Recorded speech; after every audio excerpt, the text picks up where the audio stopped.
welcome to the deep dive. We're plunging into a sea of information today to pull out the most, well, potent and really actionable insights just for you. Glad to be here. So today's story, it almost defies belief. Seriously, picture this. A 24-year-old, jobless, back living with his parents, Okay. with exactly $2.26 in his bank account. Wow. That's specific. Right. Now, fast forward just 5 years, that same person, over $1 million. Okay, hold on. How? Lottery. Inheritance. Nope. And that's the kicker. No lottery win, no rich uncle, no sudden tech windfall. It was methodical, almost audacious, really, a transformation. That sounds like Grant Sabatier's story, Financial Freedom, right? His book. Exactly, that's Grant Sabatier. And what's really fascinating, as you know, is that he didn't just stumble into this. It wasn't luck. No, he talks about how he meticulously reverse engineered his whole process after he'd already done it to create a system, basically. A replicable system, yeah, something others could potentially follow. Which is pretty unique. Okay, so let's really unpack this. Our mission today is to deep dive into that blueprint he laid out. And let's be clear, this isn't some, fluffy get-rich-quick thing. Definitely not. It's more like a rigorous system for the modern FIRE movement. Right, FIRE financial independence, retire early, for anyone new to that term. So here's what we're going to explore. Lay it out for us. We'll break down the exact strategies Grant used, the ones that let him build wealth so fast. Lightning speed, really? We'll challenge that old, traditional retirement model, why Grant says it's, frankly, obsolete, and what his alternative looks like. That's a big one, challenging decades of advice. Then there's the power of increasing income, often underestimated compared to just, cutting coupons. Yeah, the income lever versus the expense lever. He has strong views there. How to optimize your money across different investments too, not just sticking it all in one place. Diversification, tax optimization, all that. And the psychology. The mindset shifts you need for real financial freedom. That's maybe the hardest part. It can be, yeah, overcoming those internal barriers. And crucially, practical steps. Things you can actually start doing today to speed up your own wealth building. Making it actionable. This deep dive. It's about a path to potentially hitting financial freedom, maybe decades earlier than you thought possible. So, yeah, get ready to rethink some things about money. Absolutely. It fundamentally challenges how long we think wealth building should take. So let's start with Grant's journey. That moment at 24, jobless, back home, $2.26. Can you imagine? It's a real low point. But he calls it his financial wake-up call. Exactly. It wasn't just being broke, it was the shock, the thing that forced him to question everything. That desperation became this catalyst. And he made a radical choice. Instead of just accepting the slow grind. The 40-year plan. Yeah, he decided to, hack the system. Most advice points towards retiring comfortably at 65, maybe. That's the standard. But Grant wanted freedom now. While he was young, healthy, energetic, not just comfort way down the line. That's a powerful driver. Youthful freedom. It really is. And here's where it gets wild. By 30, he hits that $1 million mark. Yeah. But more than that, financial independence. Which is the real goal, isn't it? The point where your investments cover your expenses. You don't have to work. What's the game-changing implication of hitting that so young? Well, it proves the traditional timelines are often way too conservative. It shows it's possible to compress it. But it wasn't luck, you said. Definitely not luck. It took, extreme focus, building multiple income streams, scalable ones, really high savings rates, living below his means for several years. Sustained strategic effort. Exactly, not just chance. And his book, Financial Freedom, isn't just his story, it's that blueprint. Him analyzing what worked step by step for you, for anyone wanting to accelerate things.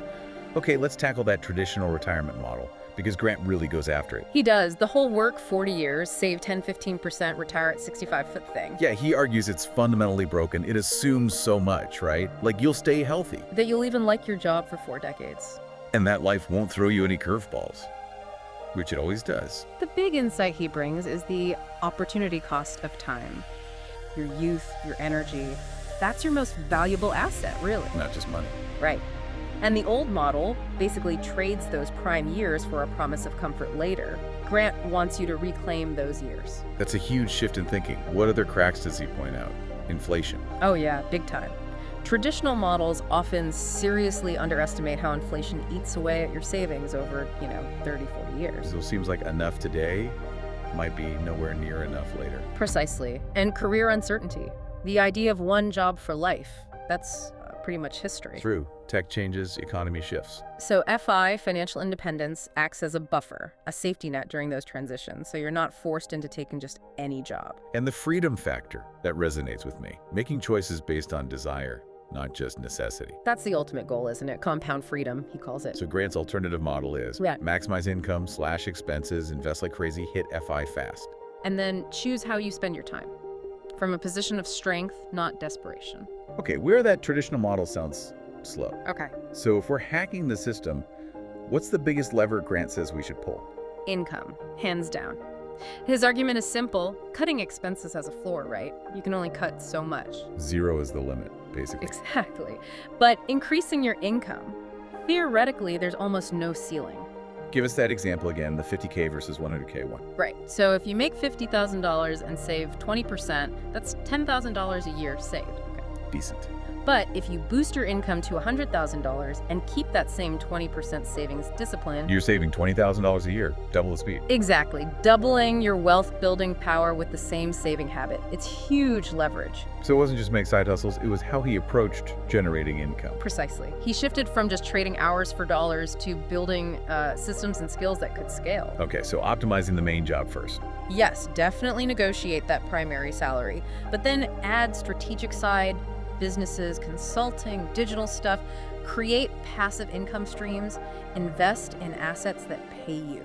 A multi-pronged attack, you called it. Yeah, designed to leverage his time way beyond just the 9 to 5. And he saw skill development as an investment, like learning digital skills. Absolutely. High return investment in himself, focusing on skills and market valued highly. And he moved from just freelancing to building scalable businesses, things not directly tied to his clocking in and out. That's a key distinction, value creation over just selling time. For sure. And critically, as his income went up, He didn't just spend it all. no, he reinvested profits back into growing those income streams, resisted lifestyle inflation. That creates this powerful compound effect on your earning potential itself. So the practical takeaway for you listening, look at your income. Where can you optimize? Can you develop new skills, maybe digital ones? Start a simple side hustle, something with potential to grow. Network. Think about recurring revenue. Okay, income is one huge lever. Now the savings rate. This is where Grant really blows up the traditional timeline. Yeah, this is the revolution part. Traditional advice, maybe 10-15% savings. Right, which takes like 51 years to save 25 years of expenses, the usual FI target. A lifetime, basically. But Grant, he was saving 70%, sometimes more. 70%. Yeah. And that cuts the timeline down to what? Around 8.5 years. It's staggering. But okay, 70% sounds painful. Almost impossible for most people, right? Mm. Did he just eat rice and beans? That's the common reaction. But he argues it's not about random miserable deprivation. It's strategic living below your means. Strategic how? Focusing cuts on the big stuff, housing, transportation, things that move the needle significantly, Yeah. while still allowing spending on things that genuinely bring value to him. So it's intentional, not just pinching every penny everywhere. Exactly. And the mindset shift is key. Seeing money as a tool to buy back your time and freedom, not just stuff, that makes frugality feel empowering, not restrictive. You don't have to start at 70%. Yeah. surely. Oh, absolutely not. It's about pushing your rate as high as you sustainably can. He used clever tactics too, like geographic arbitrage. Yeah, earn in a high-cost market, live in a lower-cost one, instant savings boost. And housing optimization, since that's usually the biggest bill. Definitely. House hacking, renting out rooms, roommates, choosing more affordable areas. These aren't small tweaks. They free up huge amounts for investing. And the discipline. Anti-lifestyle inflation. As income grew, savings rate grew too. He didn't just upgrade his car every time he got a raise. That's incredibly hard for most people. We're sort of wired to spend more when we earn more. How did he fight that urge? Automation was huge. Automate savings, automate investments, get the money out of sight, out of mind before you can spend it. Removes willpower from the daily equation. And framing it mentally. Right. It's a temporary sacrifice for a massive long-term gain. Freedom. So for you, track your spending. Find those optimization spots. Automate savings now. Find cheaper ways for big expenses. Align spending with your values. Maybe look into housing hacks or geographic arbitrage if it fits your life. Okay, earning more, saving more. Now, investing it. Grant's approach wasn't just buy index funds and forget it, was it? That was the foundation. Low-cost index funds, total stock market, international are definitely core to his strategy. Minimal fees are crucial. But he went beyond that. Yeah, he diversified across multiple asset classes. For growth, yes, but also for risk management, not putting all his eggs in one basket. Like real estate. Right, both through REITs, which are kind of like mutual funds for property, and eventually direct property ownership. Adds diversification away from just stocks plus potential income. And alternatives, as his wealth grew. Yeah, he explored things like peer-to-peer lending, got into crypto relatively early, invested directly in businesses. These were later stage things, adding more layers once the foundation was solid. Tax optimization seems huge for him too, keeping more of what you make. Absolutely critical. Maxing out tax-advantaged accounts first, 401ks, IRAs, HSAs if you have them. That's like getting an instant return from the tax saving. And things like tax loss harvesting. Yeah, using investment losses strategically to offset gains and reduce your tax bill. It all adds up to keeping more money working for you, not going to the government. There's also where you hold investments. Asset location. Right. Putting tax-inefficient things in tax-advantaged accounts and tax-efficient things in taxable accounts. It optimizes overall tax drag and systematic rebalancing. Which forces you to sell high, buy low. But basically, yeah, keeps your desired mix of assets on track without letting emotions drive your decisions during market swings. And he kept learning, right? Financial education as an investment. Always. Plus, protecting the downside insurance, emergency funds. Can't build wealth if you lose it all to an unexpected event. So, practical guidelines for you. Start simple with index funds. Diversify gradually. Max out those tax-advantaged accounts. Keep fees incredibly low. Rebalance systematically. Never stop learning. Okay, let's shift to the psychology.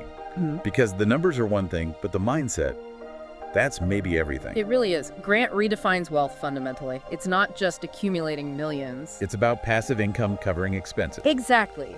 Having enough money working for you so that you don't have to work unless you want to. That's the goal. Freedom. And he gives you a target? The freedom number. Yeah, that simple calculation, 25 times your annual expenses. Based on the 4% withdrawal rule. Right.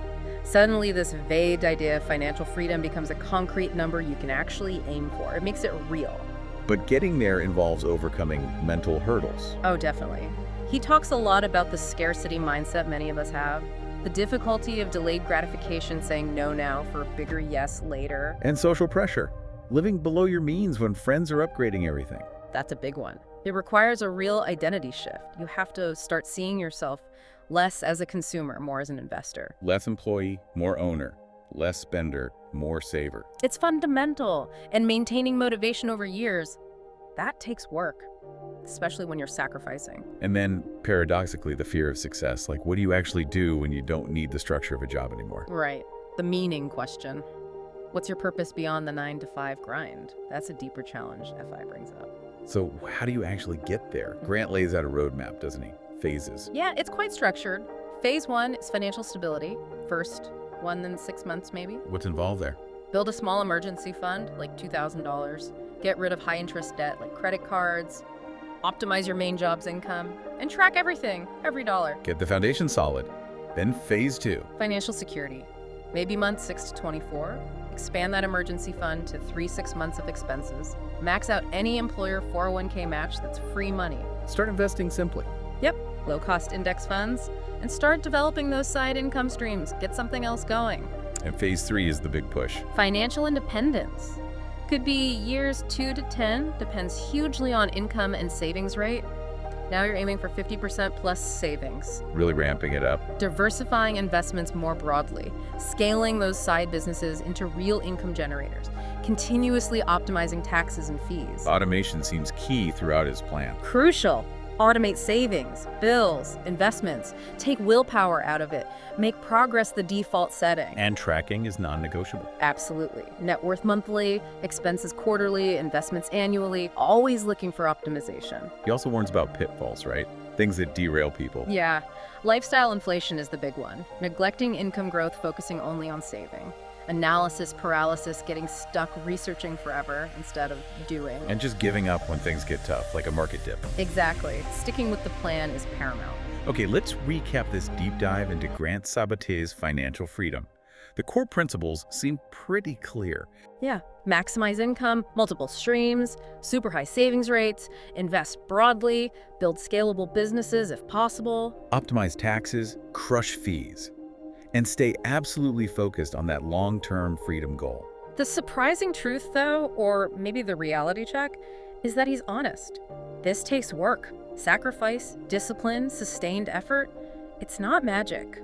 Not easy, but possible. That's the key takeaway. It is possible for anyone committed enough. It's a challenge, yes, but achievable. So what does this mean for you listening right now? What can you do this week? Make it concrete. First, calculate your freedom number. 25 times your annual expenses. Know your target. Good starting point. Second, audit your income and expenses. Where are you really at right now? Get honest with the numbers. Third, identify just one thing you can do to increase your income. Just one to start. Small steps build momentum. Fourth, set up an automatic transfer, even a small one, to savings or investments. Start the habit. Automation is your friend. And fifth, start tracking your net worth monthly. See the progress. What gets measured gets managed. And remember that time advantage. Crucial. The earlier you start, the more compound growth does the heavy lifting for you. Every month you wait is time and money gone forever. The urgency is real if freedom is the goal. So here's the final thought for you today. Grant's story, and honestly thousands like it now, prove financial independence isn't some pipe dream. It's demonstrably possible. The path is there. So the question isn't really if it can be done. It's whether you are ready to commit to make it happen for yourself. Because ultimately, financial freedom, it isn't just about the money, is it? No, it's about freedom. Freedom to choose how you spend your single most valuable, absolutely non-renewable resource, your time. Thank you for joining us on this deep dive.